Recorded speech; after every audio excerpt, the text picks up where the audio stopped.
All right, this is Clayton County Magistrate Court preliminary hearing calendar. This is the state of Georgia versus Joey Keith Robbins, warrant numbers 2026 CW 51085, 2026 CW 51086, 51087, 2026 WA 04738, 2026 WA 04739, 2026 WA 04740. All parties are present and have announced ready to proceed. 88 Thomas, you can present the state's case. Thank you, Your Honor. Officer, could you please raise your right hand? Do you solemnly swear and affirm that the evidence you should give before the court shall be the truth, the whole truth, and nothing but the truth, so help you God? I do. Put your hand down, state your name for the record. Detective Jeremy Parks. How you employed? With the Clayton County Police Department. And were you so employed in that capacity on March the 4th, 2026? Yes, I was. And did that bring you into contact with a Joey Robbins? It did. And did this happen at I believe it's 1285, no, I-285 at Riverdale Road? I'm sorry. Yes, ma'am. And is that within the confines of Clayton County? It is. What brought you into contact with Mr. Robbins? So we were notified by another agency that a drug deal was supposed to be going down at an address in Forest Park in Clayton County. As part of that, we followed we followed Mr. Robbins from the residence where the drug deal occurred. And Georgia State Patrol conducted a traffic stop on the vehicle. And during that traffic stop, they located, I believe it was a kilo of cocaine and a firearm. Mr. Robbins was taken into custody. Let me stop you. Let me stop you for a second. Sure. They executed a traffic stop where? At I-285 in Riverdale Road. I think was there an objection with Attorney Shapiro? There is, and it's not a hearsay objection because I do recognize hearsay is admissible at this hearing. However, I just want to state an objection for personal knowledge generally of a witness. He's saying that the troopers did such and such. And so my objection is that there's no foundation for his involvement with knowledge of knowing what the troopers did. And so I just ask that the state lay that foundation. I object based off personal knowledge. And Your Honor, I'm sorry. No, I was asking for your response. Your Honor, this is a probable cause court, and as such, the officer is able to provide hearsay testimony as to what led to the defendant before the court today to be arrested, and part of that would be his interactions with the officers with the Georgia State Patrol. Yeah, his objection wasn't to hearsay; it was to the foundation. He jumped a bunch of steps to get there. So I'm gonna sustain the objection. So you need to establish the foundation. Officer, I need you to backtrack a little bit. Okay. Okay. Now, was this an investigation that started with the State Patrol? No, ma'am. It's an investigation that started with Monroe County and Butts County. Okay. And did the initial contact happen there, or the initial observation happen there?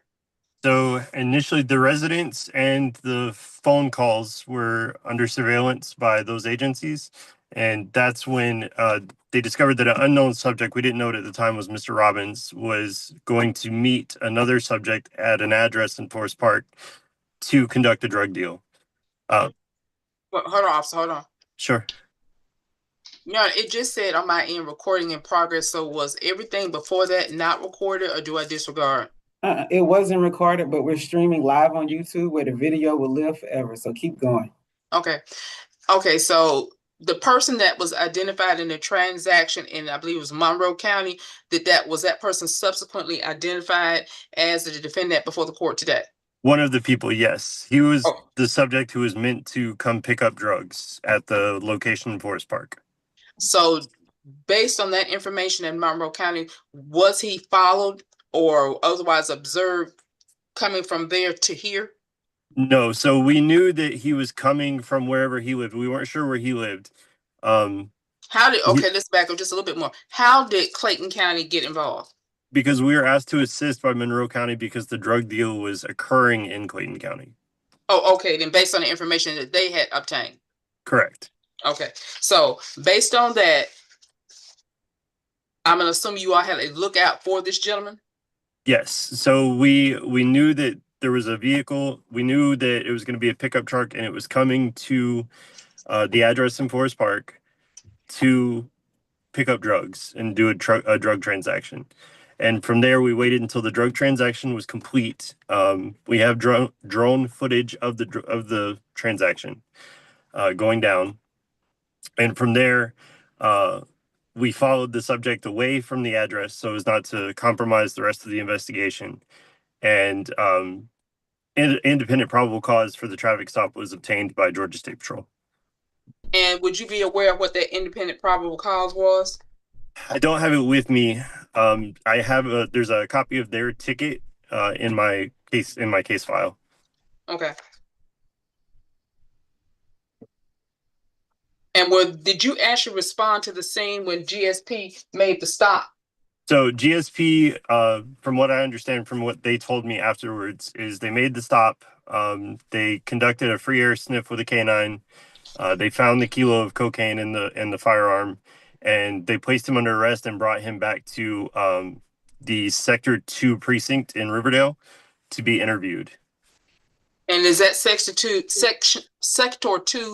for GSP or for No, for Clayton County. For Clayton County. To our precinct, yes. Okay. And at that time, was it just Mr. Robbins, or was it Mr. Robbins and someone else? It was just Mr. Robbins at that time. Okay. And was he in fact interviewed at Sector 2? He was read Miranda and declined to speak with us. Okay. Now, exactly what was found in his vehicle? So initially, by Georgia State Patrol, Well, hold on, officer, hold on. Not an objection. For the record, I just asked that the testimony regarding his refusal to speak and his Mirandizing just otherwise be stricken from the record or consideration as evidence. No objection. It was not an improper. Mr. Shapiro, I hate to do this to you, but I can just barely understand you. Yeah, your audio's low, but I can make out what you're saying. When you were talking from a different device, a microphone, it was louder. So I don't know if you switched something. Oh, now I'm back on my computer instead of my phone, but maybe my phone was better. Can y'all hear me all right? It's low, but I can hear you. I don't know if 88 Thomas can. It's a little better than before. It's a little better. So you were saying? What about now? That's better. Thank you. Thank you. I just didn't know if you were going to, it was kind of lagging on my end. I didn't know if you were going into further Mirandizing a refusal to speak, but if you weren't, then no. No, I mean, if he didn't say anything, he didn't say anything. For the purposes of probable cause, I don't need to go any further than that. Okay, I just didn't know. Thank you. Also, I believe I had just asked you exactly what was found in the vehicle. Sure.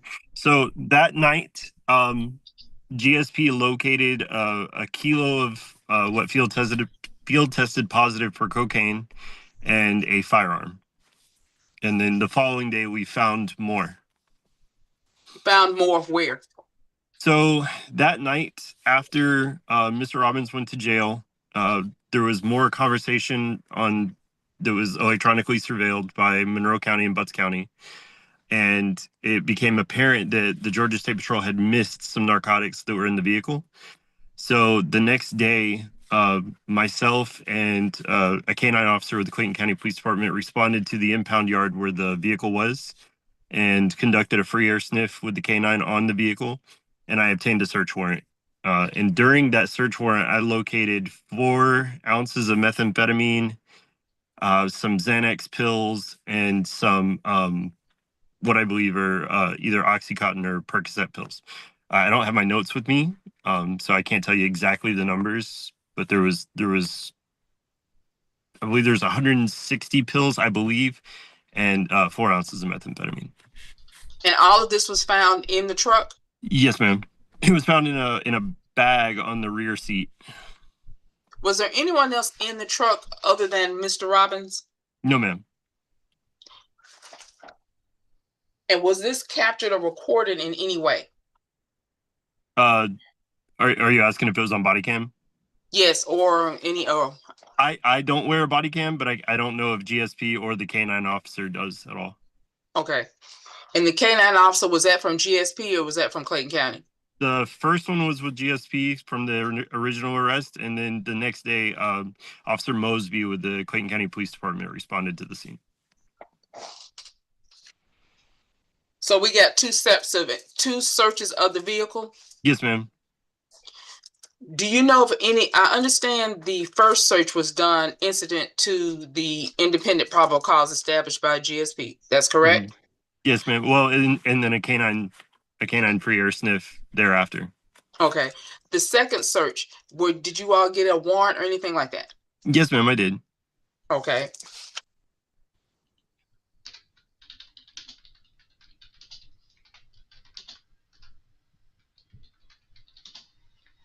How were you able to determine that Mr. Robbins was in fact a convicted felon? I checked his criminal history on GCIC. Do you recall what he was convicted of? I believe it was trafficking illegal narcotics. I don't remember exactly which one it was. Was that here in Georgia or somewhere else? I believe it was South Carolina, where he's from, but I don't want to say that for sure. What happened to all the narcotics? They were taken to Clayton County Evidence, where they were logged and weighed. The transaction that was supposed to occur in Clayton County, was he picking up or dropping off, or do you know? He was picking up. And he was stopped by GSP after the pickup? Yes, ma'am. Did anything happen at the original location in Clayton County? What do you mean? Was a warrant executed there, or did anything happen there, or did the transaction occur and then he was stopped? So the transaction occurred and then he was stopped, and later on, the other person that he made the deal with was arrested. Okay, but not by you. No, not by me. Okay.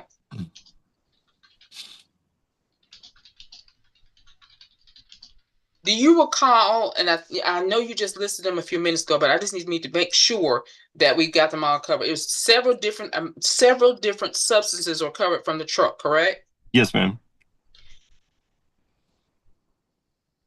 The substances that he is charged with trafficking, do you recall what they are? It's going to be the cocaine and the methamphetamine. Do you recall how much cocaine? It was 1 kilo, so right around 1,000 grams. About how big is a kilo? Do you have a visual, if you were to give a visual estimate? Maybe like, it's hard to do in my car, but maybe like a package. It's a large package. Like a cinder block size?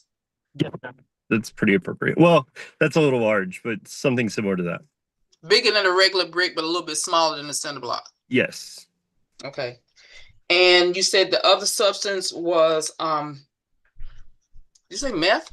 Methamphetamine, yes, ma'am. About how much of that? It was 4 ounces. What form was it? Crystal meth or what was it? It was crystal meth. Okay. And all of that was in a bag on the back seat? So no, the kilo of cocaine was located in a secret compartment behind the rear seat. And then the methamphetamine and the pills that were also were located in a bag that was laying on the back seat. Okay. And when you say secret compartment, can you describe it, or did you actually see it? I saw it when I conducted the search warrant the following day. I didn't see the kilo in there. But there was you fold down the rear seat of the pickup truck, and there's basically a compartment behind the rear seat. So it's not something somebody built. That's just a part of the truck. Yes, ma'am. Okay. And I may have already asked you this, but just in an abundance of caution, where is all this stuff now? It's all at the Clayton County Evidence Unit. And Yana, if I can have 1 second, let me make sure I covered everything. Okay.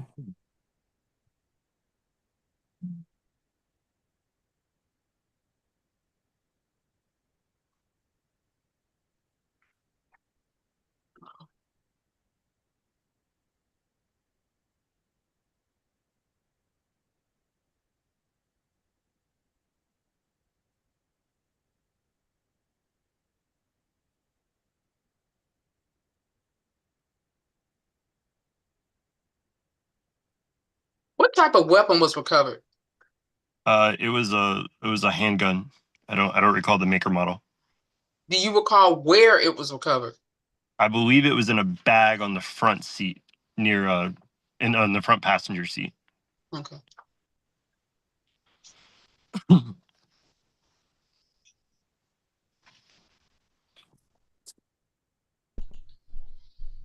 I believe, wait a minute.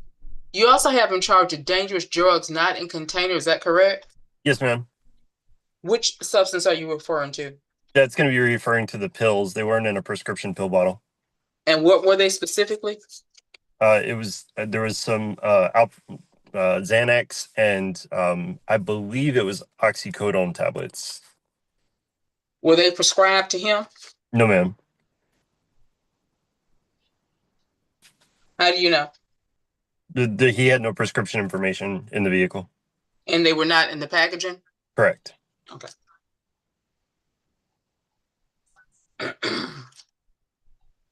I believe that, no, one more thing. Officer, can you see everybody present in court today? No, ma'am. Okay. Oh, yes, ma'am, I can. Do you see the person that we've been talking about present with us? If so, can you describe him by physical appearance or article of clothing? Yes, ma'am. He's a white male with an orange jumpsuit and a white undershirt. Okay. That's all I have at this time. Reserved right for redirect. All right, cross-examination. All right. So Officer Parks, first of all, who are you employed with? The Clayton County Police Department. Okay. So Clayton County Police Department, this starts with a call that comes in from Monroe and Butts Law Enforcement where they had reason to believe there was going to be a drug transaction at a Forest Park location that's in Clayton County. So they call y'all and say, hey, there's going to, or not so to speak, but that's kind of how that initiates, right? Correct. And so your involvement is only on the Clayton County end. Now, did you have, you said there was some degree of surveillance going on. Were you privy to that surveillance or was that mainly Monroe and Butts County? That was primarily Monroe and Butts County. Okay. Would it be safe to say that outside of my client's alleged involvement, this started off with a larger investigation? It sounds like there's other people potentially involved, other arrest warrants being made, other search warrants. Yes, that's fair. Okay. And the gentleman or the female or whoever it was that was allegedly meeting with my client, were they subsequently arrested after Mr. Robbins was arrested? Yes, they were. And were they arrested on the same evening? No. When were they arrested in relation to Mr. Robbins? It would have been just a couple weeks ago, so within a month, I believe. Okay.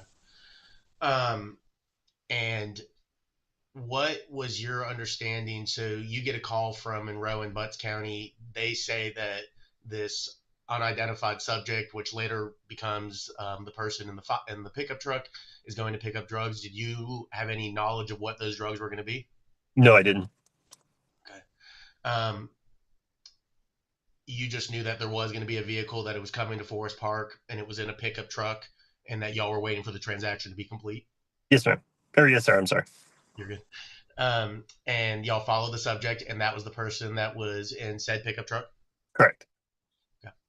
And then where are you at the time that GSP conducts the traffic stop that I'm assuming, were they independently looking for him, or they just happened to be around and conduct a traffic stop? So they were looking for him under our direction. Okay. So essentially one of those situations where, hey, be on the lookout for this guy. They pull him over for presumably some traffic violation that they spot. Right. But y'all are otherwise looking for him for ulterior reasons, right? Correct. So they get there, GSP gets there, and they're presumably pulling him over for a traffic stop is my assumption. What leads to the canine? You talked about a canine free air sniff. When did that occur? During the course of the stop. I can't speak for what happened on the actual traffic stop. I can only tell you the events of what kind of the overall events. So let me ask you this then. Do you know whether or not the canine was with the initial GSP GSP officers don't tend to have canines, right? So we were using the Georgia State Patrol Crime Suppression Unit. Okay. So they were, we had 2 marked cars with us, one of which was a canine. So Okay. the canine officers showed up as soon as the car was stopped. Okay. And then were you in any of those vehicles? No, it wasn't. Where were you at the time of the stop? I was in a undercover car, a couple cars back from Mr. Robbins. I got you. And so GSP conducts, I guess, like, so you were a couple cars back. Were you viewing the stop? Did you see what happened? No, so we were on the interstate. So once I saw that they had lit up the car, or they had conducted the traffic stop, I passed on. Okay. And earlier I was asking you about whether or not you knew the type of drugs that he was going to pick up. Presumably at that time you didn't know the type of drugs, but you generally, I guess, can figure that out based off what the drugs look like and testing and all that kind of stuff.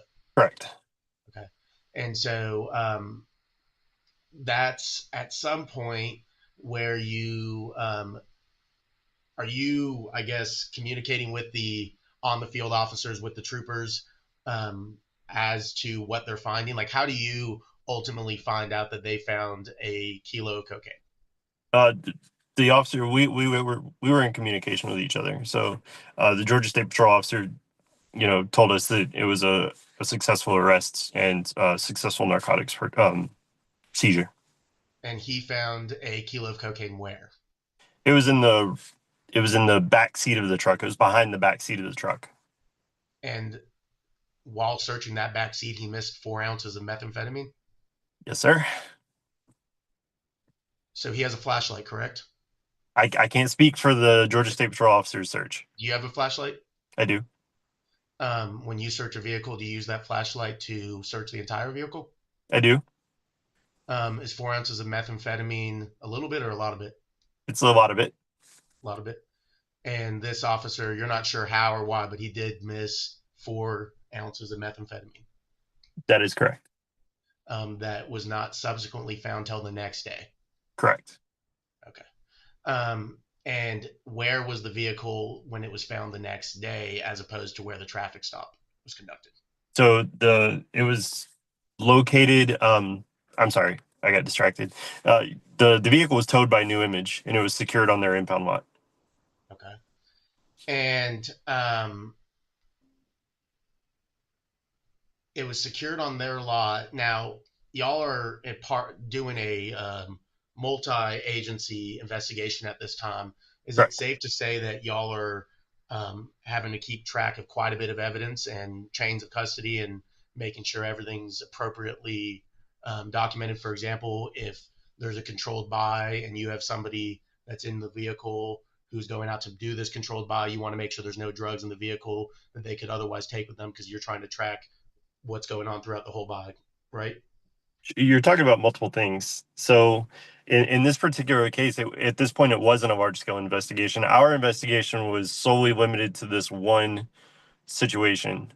So we didn't have a lot of evidence to handle it. It was just the drugs found in the car and the firearm. And so the trooper's vehicle that had the K9, do you have any clue whether or not that vehicle was inventoried before pulling over Mr. Robbins, and whether or not that vehicle or those officers had pulled anybody else over that night for drugs or had any other drugs on them? I can't speak for that. I don't know. Okay. And so I'm assuming if an officer were to have been searching that car and found a kilo of cocaine and accidentally left any other evidence in there, you wouldn't be able to speak on that one way or the other? I can't speak to that. Okay. I didn't conduct the search. I can't speak to the search. Do you agree that there's something that needs to be explained when there was 4 ounces of methamphetamine that were allegedly not found on the initial stop? I mean, right? That's a reasonable question. I can't and won't speak to that. It's a different agency. I don't know their policies. Let me ask you this: as the investigator in this case, do you want to know where those 4 ounces of methamphetamine came from? I do. Okay. Now, when it came to how you knew that this was 1,000 grams of cocaine, how did you end up knowing, 1, the weight, and 2, that it was cocaine? So number one, we weighed it using a scale, and it wasn't exactly 1,000 grams. It was a little over 1,000 grams. I believe it came out to like 1,100, but we assume 1,000 based on packaging and whatnot. So it was well over 28 grams. And as far as whether it's cocaine or not, we cut open the package and took a small amount out and field tested it using a narc cocaine wipe. And you did that night when before the second search, but after the first search? Yes, sir. Okay. And then the second search, you have the canine goes out there again, and then based off that free air sniff, there was a second warrant that was obtained. Is that right? Yes, sir. Okay. And you said that you did not have body camera on. Any particular reason? We don't wear body cams. Okay. Fair to you were involved potentially in other investigative work at the time that we're not going to get into, but I guess what I'm trying to get at is I know you weren't with the troopers, but they tend to have dash cam, right? I'm trying to figure out where the recorded activity might, if we're going to have an opportunity for any recordings in this case. So I assume that would be Georgia State Patrol. I assume that they have at least dash cam, but I don't know that for certain. So my question is this: if they only have dash cam, and you don't have body cam or dash cam, are we not going to ever have body cam in this case? I can only speak to what other I don't wear a body cam, so I don't know if Officer Mosby had hers on or if Georgia State Patrol had theirs on. I can't speak for that. So that's my second question. So I'm saying, assuming Georgia State Patrol doesn't have, because my familiarity with them is generally dash cam, but I know you can't speculate on that. Who's the other officer that was with you that you said you don't know if she had her body cam? It'd be Officer Mosby with the Clayton County K-9. Okay. And would she have the same reason to not have her body cam on as you potentially? No, she typically wears a body cam as a uniform officer. Okay, so she's somebody that would have been working on patrol and wouldn't have ties to other investigations that may require her not to have the body cam, if that makes sense. Right. Okay. And you said she had the K9. Was she the K9 that came the second day or the K9 that came on the first day? She came on the second day. Okay, so the K9 affiliated with the first search and the traffic stop was GSP only. Correct. Okay. And the search of the vehicle after the first K9 sniff, that was just a in the field probable cause search, not with a warrant, right? Correct. And then the bringing the K9 out, what prompted y'all to think that y'all missed 4 ounces of meth? Because I just want to make sure I understand. You didn't know that they missed 4 ounces of meth. They didn't know they missed 4 ounces of meth. Y'all are back out there the next day, and all of a sudden there's 4 ounces of meth. Did the dog randomly sniff? Did y'all think that maybe you lost some drugs? What happened? So the investigation was based on a wiretap that originated in Monroe County on a RICO case. After our traffic stop that night, detectives or agents with one of those counties were listening to the wiretap and heard some language that indicated that we had possibly missed some drugs. Okay.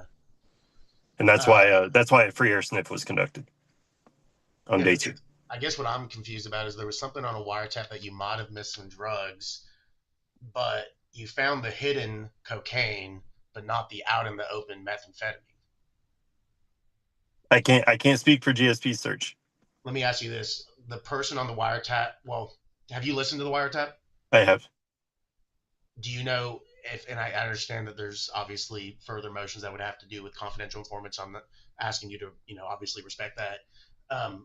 Do you at least know who it is that when you heard that there were missing drugs, do we know who that's coming from? Because it's a RICO investigation. So, do we have any idea as to who that statement can be attributed to? Yes. Okay. And Monroe and Butts Law Enforcement, would that be the general sheriff's office there? Or would that be, is it going to involve federal authorities? Is there a way I guess what I'm trying to know is at some point I might need to know about what's going on there, but it's going to be difficult for me to find out. So I'm using this opportunity for you to be able to tell me as much as you can without divulging anything confidential as to what other law enforcement agencies might be involved. Sure. It originated through Monroe County Sheriff's Office with Butts County assisting.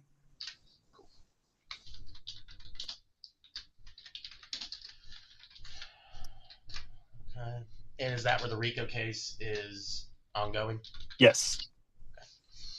Okay. Do you know if that's currently being prosecuted or if that's just an ongoing investigation? I'm going to object at this time. Hold on, officer. Okay. I'm not sure what that has to do with probable cause in this particular case in Clayton County. I'm going to object as to the relevance at this point.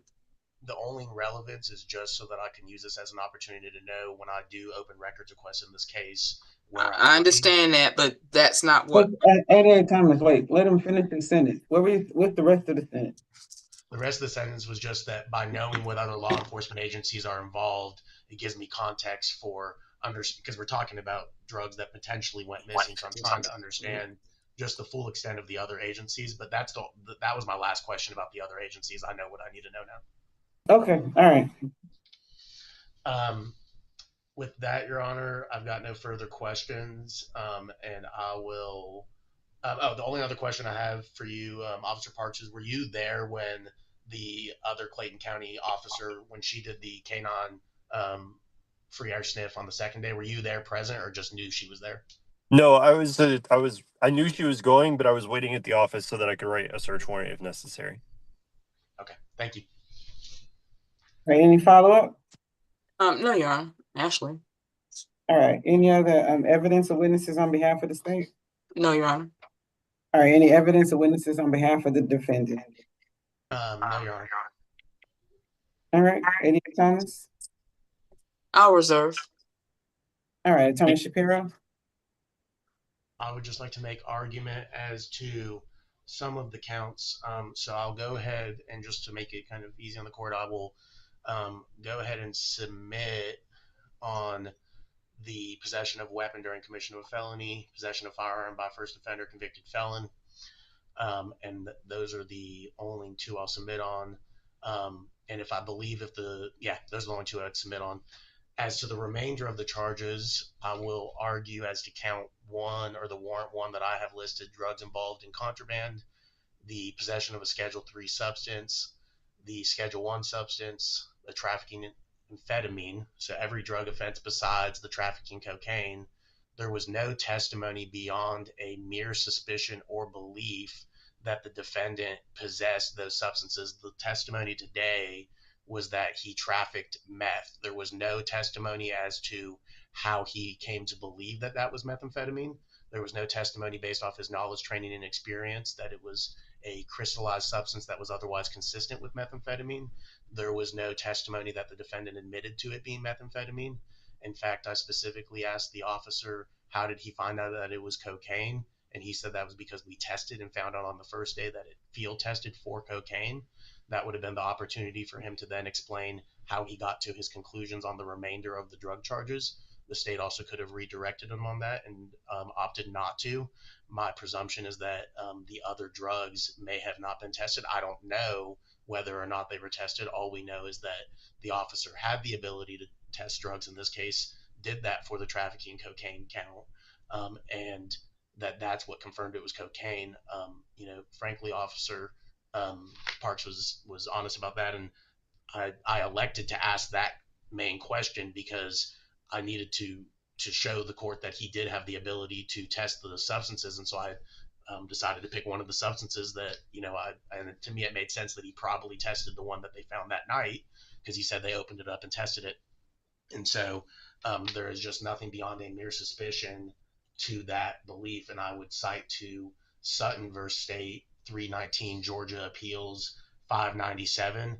And the reason why it's on point is not as to when an officer just says the substance without more, but this is just about mere beliefs and mere hunches. And so, for example, if an officer were to take out a search warrant based off of the belief that he saw somebody with 4 ounces of methamphetamine, but without any particularized or articulable facts to present in the affidavit for that warrant, that would not be sufficient for a probable cause warrant.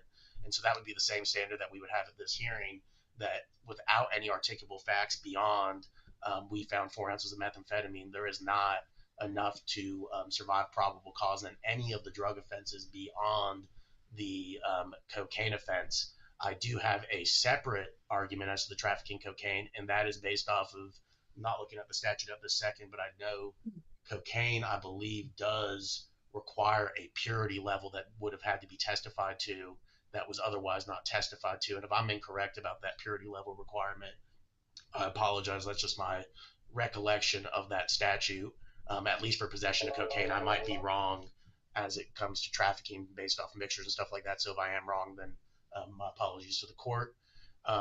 As to the methamphetamine beyond just what I was arguing about the probable cause as to the substance, I think that they also have not laid a foundation for as to how that methamphetamine got there and whether or not the defendant was in possession. So he was in control of the vehicle, right? That got You're pulled talking over. about the meth that they found subsequent? Yes, Your Honor. Okay. My argument there is that that is a vehicle that was searched at the time on the night of the arrest. They found the defendant close in proximity to the vehicle and found the alleged cocaine at that time. And so that's a fair control and knowledge argument. Once he was placed into custody, put in jail, and then subsequently methamphetamine is found the next day when the car has been transported to an offsite location, there has been no evidence to satisfy probable cause that was within his possession, because the evidence we have today is that the officers completed a search of the car and found cocaine the night of in a hidden location, but didn't have the 4 ounces of meth sitting apparently right in the back seat next to that hidden cocaine. So that would be what my argument on the evidence would be, Your Honor. What was the case site that you cited? That was Sutton versus State, and it was 319 Georgia Appeals 597. And where I'm looking at is at 603 to 604, and it talks about while making broad conclusory statements regarding, and then it's talking about facts in a warrant. And so it then says that Sutton argues that given these factual omissions, it can't really, and it really, this is a concerned citizen case, but the premise regarding the issue is mere conclusions as opposed to articulable facts. Okay, all right, 88 coming.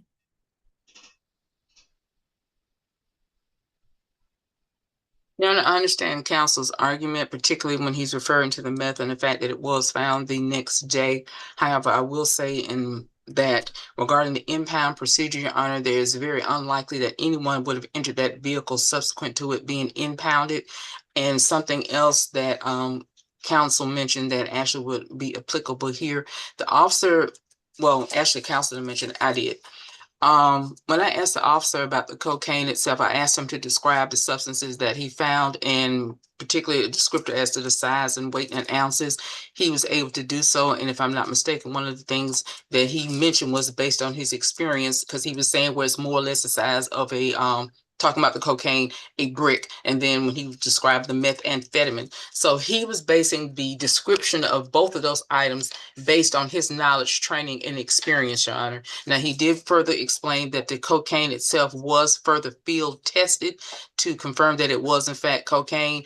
The methamphetamine was not, probably because it was found that next day when they weren't still out on the road testing, more or less.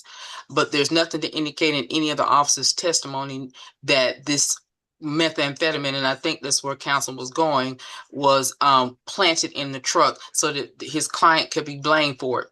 The one thing that we do know is that at the time that the truck was pulled over, the only person in control of the truck, the only person in the truck, the person operating the truck, was his client, Mr. Robbins. Mr. Robbins was one of the subjects of the initial alert that was received from the originating agency. Mr. Robbins is the one that the Clayton County PD traced to the location here in Clayton County, and Mr. Robbins is the one that was subsequently pulled over, consistent with the information that had been received from, I believe it was Meriwether County, transporting the substances that were in fact found in his truck back to Meriwether County. At this point in time, I do believe the officer has testified sufficiently for probable cause on all of the substances that were found in the truck, and in conjunction with the weapons, which interestingly enough, the defense is conceding on those weapons. Weapons were found in the truck along with the drugs. So it was all found there together. So state would ask that the court transfer the case in its entirety, all of the counts, including both traffickings, to the Superior Court. All right, the court finds sufficient probable cause for all of the charges, and they'll be bound over to Superior Court for further prosecution. Thank you, Your Honor. You're welcome. Officer Parks, if you're still here, you're free to go. All right. Attorney Shapiro, anything else? Your Honor, if I just may inquire, where would be the next step for me to, would I get notice that it's been bound over and that it's already in Superior Court, or can I now? No, I'll fill the orders out. They'll be submitted today for processing. But yeah, so it'll be today. They'll be submitted to the clerk's office. And then I can file my bond motion for Superior Court. Yeah, you can file it now. Okay, perfect. Just call the clerk's office and get whatever number they want you to file it under. Perfect. And then if I may, can I just let my client know? Yes. Mr. Robbins, just so you understand, that was the preliminary hearing. I kind of discussed this with you previously, that in the magistrate court, based off your charges, bond may not be an attainable goal, which is why we did have this hearing, to go ahead and understand what was being in front of us. And so I'm going to come see you shortly this week, hopefully either today or tomorrow, and I'll come explain more. But what this means at this point is that you still don't have a bond on the trafficking meth charge. These are all going up to Superior Court together, where bond can be considered. And so that's where I'm going to file our next motion. So I'll otherwise come see you soon, but I just want to make sure you understood what just happened. Okay. All right. Thank you. Thank you, Judge. Have a good day. Judge, the officer is present for Mr. Florio's case, and I have officers here for